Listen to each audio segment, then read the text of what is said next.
Our special Versus episode of Bonus Round comes to a close as we face off the two biggest console exclusives of the year. Shane Satterfield, Garnet Lee, and Michael McWhirter discuss Uncharted 3: Drake's Deception versus Gears of War 3.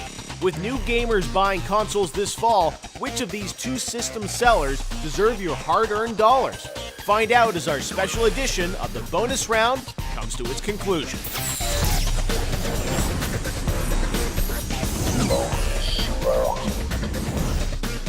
Welcome back to the Bonus Round and our final Versus battle for this episode. And this time we're going to look at two big first-party games. Xbox's entry Gears of War 3 versus PlayStation and Uncharted 3 Drake's Deception. I'm here with Shane, Garnet, and Michael for this battle. Now, obviously, this is a battle that largely depends on which system you own because they're exclusive to their platforms. But let's start with Uncharted 3 Drake's Deception. Coming out for PlayStation 3 this November. Uncharted 2, Game of the Year a couple years ago. This game, again, looks phenomenal. What they showed at E3 was great. In the press conference, there was a behind closed doors demo that I think a lot of us got to see with the cargo plane, which looked even better, I thought, than the sort of ship sequence at the press conference. Shane, does this have a shot to be Game of the Year, or is there a little fatigue here because it's just more Uncharted? Oh, without question, it has a chance to be Game of the Year. A very good chance to be Game of the Year. If any game that we saw at E3, it really put its full hand down on the table. I mean, it showed us everything. Co-op, competitive multiplayer, amazing campaign set pieces. I mean, this... Multiple levels of campaign. That's right. I think that's why it won Best of Show a couple years ago at E3, because they just show so much, and they're not afraid to to put a lot of the cards on the table. I mean, there's very little mystery left with the game, but when the game is that good and that robust, there's no problem with that. And I think the story is going to be very cool. I mean, they've teased that new villain, Catherine, and how does she factor into it. I mean, I think there's probably a lot of cool set pieces still to be shown, but you're right. Of course. It's I think it's going to be a great story. Garnet, when you look at Uncharted, now they're pushing on multiplayer in a big way, it seems like. Yep. Is that an important battle for them to fight, or do you think Uncharted is really it's about the story? I still don't get why they want to wade into that arena, because we've already talked earlier in the show about the multiplayer battle just between Battlefield and Modern Warfare. Right. And if you're just dudes running around with guns shooting each other, that's really tough no matter what you do. They've got a cool perk system. They have a lot of good things going on for the game. But is that the pull that's going to bring me in? I think the co-op looks even cooler. I'm excited about the co-op. The co-op I'm all about. I would rather them even do more down the co-op front and more with the campaign, and let other people do the dudes with guns. But they've done some cool stuff with the multiplayer as well. Absolutely. I mean, some of the levels are like moving planes that you're trying to get up through the cargo hold into the plane. But then it doesn't matter. Which is think, weird, because I understand the balance equation there of you don't want to punish a team and then have them, fooling around the entire second half of the match. At the same time, it does sort of, pull the rug out a little bit. Well, I think multiplayer, though, it's for a lot of people, it convinces them to rent it or buy the game. Because they know once they finish that campaign, they're going to have co-op to go through. They're going to have head-to-head multiplayer to go through. I mean, I don't think there's a detriment to adding multiplayer to a game, provided it's good. And in this case, it is very good. As long as it doesn't take away from the single player. It doesn't seem like they've demonstrated they've got that covered. Yeah. That's not a concern. Uncharted 3 from a campaign perspective looks phenomenal. Michael, you got to see it at E3. What's your take on Uncharted 3? Obviously, a great franchise. I'm a huge fan of it. Do you think this has a shot to break out in a big way? Because one of the challenges with Uncharted, I think, is it's a PlayStation 3 exclusive title, and it's going to be great for PlayStation fans. But is this going to move hardware? I mean, is this going to be a big hit, or is success for it really just selling better than Uncharted 2? I think the latter. I don't. For whatever reason, some PlayStation fans are not latching on to the Uncharted series like they really should, because it is one of the hallmarks of the system.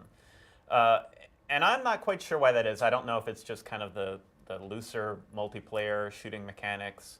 Maybe people just aren't into platforming games. I don't know what it is. It's the setting, right? Yeah. You try to tell someone about Uncharted, they're like, well, what is it? And you're like, well, it's kind of like Indiana Jones. There's this guy that's real slick, and he travels all over the world, and they're like, Yeah, you're right. It's like versus like Kratos or like where it's like bloody. This Greek god, and he slays demons the size of the sky. Like, wait! I can identify with Indiana Jones way more than I can identify with Kratos. But I think you're right. It's like from a it's not a big story positioning standpoint. It's a challenge. It's like the idea of adventure. Like when you play the game, you know how great it is. but it's one of those games that when you see the TV spot or something like that, it's hard to really I think it's wonder hard, what it is. and maybe it's difficult for them to sell the cinematic nature of that game because that's really what's so appealing about The fact that you feel like you're playing that.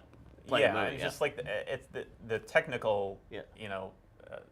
Those guys are amazing. I can't believe that they can make. No, it's games still in like that Uncharted 2. I mean, fantastic. there were those moments that we all remember where it's like you're about to put the controller down, you think you're watching a movie, and you pick it up, and you're like, oh, crap, I'm actually having to play this. Well, I think this industry is in a place where it's finding it very difficult to sell what I like to call classy games. Games that aren't like a bald space marine blowing crap up and green blood flying everywhere. I mean, I think we saw it with the first BioShock. Amazing game, but probably didn't do the sales that it deserved. We've seen it this whole time with Uncharted. We can stand on the top of every mountain and say how great it is, but ultimately the game needs to sell itself. And when you have like these sort of subtleties in games that really set them apart, I think when you look at a game like Uncharted, it tends to look a little generic. And so I think that's been the hurdle that they've had to get over. Did you just call Uncharted generic? I you said- guys are baffling me I on this said- whole He's Just a thing. regular dude. I said it looks generic. I didn't say it was generic. Wow, I don't know another game that I compare Uncharted to. Maybe that's the problem. Because you actually play it. I'm talking about people who don't play the game and look at a screenshot of Nathan Drake and then a screenshot of Gears. And there's this huge tentacle creature getting ready to smash some dude. And over here you have a guy with like a gun. I don't know. To me, it's But it's maybe harder part to of the sell. problem is that there isn't a genre basket that we can put Uncharted into that has a number of other competitors. Because we talk about shooters, there are plenty of shooters we can talk about. We can say, oh, it's like this one and like that one and like this one. We talk about it's wholly even- unique, yeah. It's completely unique. So I think it's the opposite of generic. I did not say the game was generic. I said to other people, it looks generic. Like I'm Sorry. saying, it's like Twist my it words just up. looks like a regular guy with a Sorry. gun, and it's like when you're going up against these super fantastical worlds with Right, dragons. I mean, just think things about like going that, into a store and looking at the cover of Uncharted and some guy with the treasure chest and there's a bunch of sand around, there's a hot chick under. I mean, there's nothing. Right, it has to be more about like the story and the characters. And then we the setting, expect that people are diving into games as much as we do. True. Going to They're our looking at a sites box, every day. right. Yeah. A lot of them go and look at a box or they watch one trailer and they're like, "Well, it just seems like an Indiana Jones ripoff." I think that's why, despite Oh, you think its that hurt? quality, That could hurt it. I didn't think about that. I just think it's in a precarious position. It's like once you play it, you get it and you understand it. And I think that's why Everyone's you've got to seen, play it. Exactly. That's the thing is you got to go hands on. and that's why you've seen the sales for the first two go up. So Uncharted 2 did better than Uncharted 1 because people tried Uncharted 1. They're like, oh, this is way better than I thought it would be. Those people jumped on. Then inevitably it gets some new consumers for the sequel. Hopefully the third one continues that trend. Yeah, well, it looks phenomenal, and we can't wait to check it out in November. Now, Gears of War 3 is the Xbox's big exclusive entry, I guess, besides Forza for the holiday season. This is coming out in September. Was delayed from in April launch. Was supposed to come out. Was at E3. They showed a new demo. I think suffered a little just because it was its second E3, so people had seen it before. They did the multiplayer beta, which I think went pretty well for them this spring, and folks were really excited about that. Michael, what's your take on Gears of War 3? This is a big franchise for Xbox. I don't think it's as big as Halo. They're hoping to sort of build it to Halo caliber. You think this game has a shot to be that the game of the year for the Xbox fans? Sure, yeah. I mean, it's the Microsoft's linchpin release for the year, and I'm not as excited about another Gears of War maybe as I am as Uncharted 3. Right. And I played it. It's a lot of fun, and no disrespect to the people at Epic Games because it's a beautiful looking game, and it has its moments of class too. But again, a lot of it kind of feels. Well, talking about classic games, I kind of have to agree with Shane there, in that it is I am the sore thumb today. maybe a little more thoughtful than the action of Gears of War. Even though I know that those people put a lot of energy and thought into the story and the characters. Yeah, Gears. I mean, it's over the top. Yeah. Michael Bay-ness, and they sort of embrace it. I'm It's just like- that is not as appealing to me as Uncharted 3, where I might get a more interesting cinematic story and some multiplayer that I may not have experienced a couple times before. What did you have a comment on that? Garnet, what's your take I on? got it coming. So, what's your take on Gears of War 3? Is this? Well, I think the thing with real deal? Gears is that Horde mode in the second game really embodies everything about Gears that works because it gives you what you really want. I mean, we talked about storytelling in Uncharted as a high point. Let's not beat around the bush. Storytelling in Gears is a mess. Yeah. And every attempt that they've made to give me more connection to the characters has actually backfired and just made This it is one of more these- supercilious. This is It's one of these. It's just ridiculous. This is one of these ends of the trilogy where it's like I don't think you really even understand how where you were in the first two, and yeah, It's got hard to like the characters in Gears. I Yes. mean, to be honest with you, they're all very gruff and uncaring and unfeeling. And then they put out these trailers with like this emotional music, and you're like, really? Like that's not the vibe I get from that game. And so you play Horde mode, and it clicks. This is what this game is about. Great mechanics, great enemies to shoot, especially you're playing co-op there, so you've got your buddies. and a different kind of multiplayer too. It's not different just, kind of run multiplayer. around and gun guys. And you know what they're doing with Horde Mode 2.0 with the suits? Looks like it'll add a new wrinkle to it. Everyone likes to play with mech suits. They've obviously got that part down. Yeah. It's just...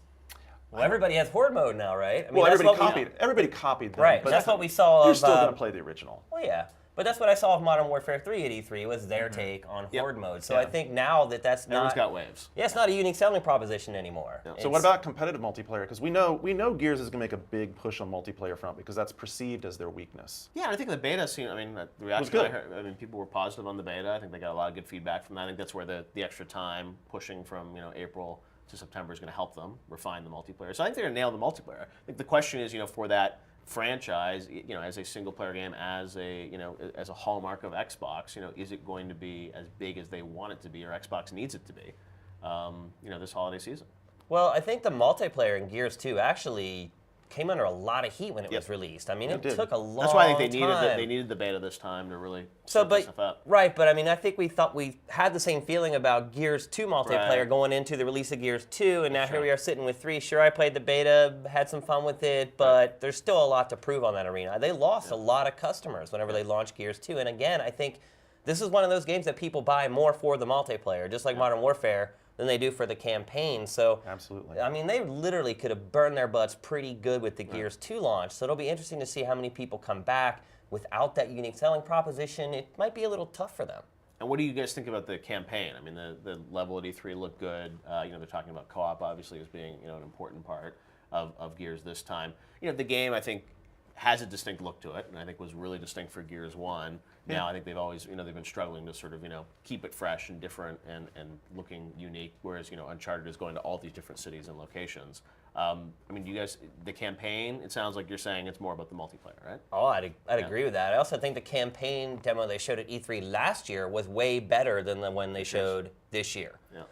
The one this year just seemed a little more like typical action game. You got the big monster smashing down the deck, shoot the Shoot the hit eyeball. point, yeah. It was good. It looked Yeah. fun, but the one before felt more Gears to me, if that makes sense. It just had a little more terror involved in it. Showed the different creatures. cover ways. and stuff Right. like that, yeah. But to your point, it's all about co-op, and the beauty of Gears is being able to play the entire campaign in co-op. And Yeah. I've done that once, and starting through it again another time because it is really fun just to play with someone else because you don't even care about the story at that point. Matter of fact, story almost gets in the way if you're in co-op because it's like, well, Shane, Can are I you skip at, this? Yeah, are you at the same point in the cutscene that I'm at? Are we getting the Right. story? Play through together. Yeah, Yeah, absolutely. bonus round, all four of us playing you together. go. All right, Michael, you have to pick between Uncharted and Gears. I'd like to know where you're going to go, but what's your pick? Yeah, I'm going to go Uncharted, just because I'm interested in seeing how that story plays out. I have had a lot of fun with the multiplayer in that game, even though it does have maybe a little bit of jank in some of the mechanics. I think it's a lot of fun. I mean, the thing I do like about Gears 3's story, to defend it a little bit, is the non-linear stuff that they showed. Yeah. And I think that could be interesting. I don't know how Yeah. often they're going to exploit that, but we'll see. We will see in September. Garnet, between the two, you're picking? Well, as you might have heard from my vehement defense, I think Uncharted, for me, is the ultimate franchise of this generation, and I can't wait for number 3. And I hope people will not just glaze over and go, "Oh, it's Uncharted. Of course, it's great." Not generic at all. It's not generic at all. All right, It's Uncharted, classic. what's your pick, Shane? I'll take Uncharted, Yeah. definitely. I think the best way I think first time everyone's agreed. Sweet. Sweet. I would say the one way I would compare these games is Gears is kind of the jock, and Right. Uncharted is kind of the nerd. Yeah. Like, and I always side with the nerds. So Calling me a nerd? we're on it. No, it's going to be an amazing year for games across the board. I think all the games in these versus battles, you can't go wrong probably. I mean, all 8 of these are going to be phenomenal games for the holiday season. And there's still other ones we haven't talked about. All right, well, that's it for this time on the bonus round. We'll see you next week for an all-new episode. Bonus round.